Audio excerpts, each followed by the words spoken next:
मंगलवार व्रत कथा। प्राचीन काल की बात है। एक नगर में एक विधवा ब्राह्मणी रहती थी। उसका एकमात्र पुत्र था। वह अपने पुत्र को बहुत लाड़ प्यार से पाल रही थी। उसका पुत्र बहुत ही सुंदर और बलवान था, लेकिन वह अत्यधिक आलसी था और कोई भी काम नहीं करता था। ब्राह्मणी अपने पुत्र की इस आदत से बहुत दुखी थी और उसे किसी तरह काम करने के लिए प्रेरित करना चाहती थी। एक दिन ब्राह्मणी को किसी संत ने बताया कि यदि वह मंगलवार का व्रत रखे और बजरंग बली हनुमान जी की उपासना करे तो उसके पुत्र की सारी परेशानियां दूर हो जाएंगी। ब्राह्मणी ने मंगलवार का व्रत रखने का निर्णय किया और पूरे श्रद्धा भाव से हनुमान जी की पूजा अर्चना की। कुछ समय बाद ब्राह्मणी का पुत्र किसी कार्यवश नगर के बाहर गया। रास्ते में उसे एक वृक्ष के नीचे एक साधु महाराज बैठे मिले। साधु महाराज ने उसे देखकर कहा, पुत्र, तुम कहाँ जा रहे हो?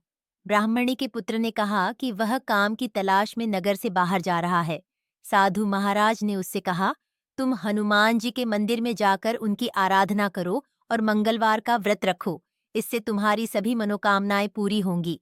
ब्राह्मणी के पुत्र ने साधु महाराज की बात मानी और मंगलवार का व्रत रखा तथा हनुमान जी की पूजा अर्चना की। कुछ समय बाद उस युवक को एक अच्छा काम मिल गया और वह मेहनत से काम करने लगा। धीरे धीरे उसका जीवन सुखमय हो गया। उसकी माँ भी बहुत खुश थी कि उसका पुत्र अब समझदार हो गया है और मेहनत से काम कर रहा है। इस प्रकार मंगलवार के व्रत और हनुमान जी की कृपा से उस ब्राह्मणी और उसके पुत्र का जीवन सुखमय हो गया। जो भी श्रद्धा भाव से इस व्रत को करता है, हनुमान जी उसकी सारी मनोकामनाएं पूर्ण करते हैं और जीवन के सभी दुखों का निवारण होता है। मंगलवार व्रत की विधि। 1. मंगलवार के दिन ब्रह्म मुहूर्त में उठकर स्नान करें।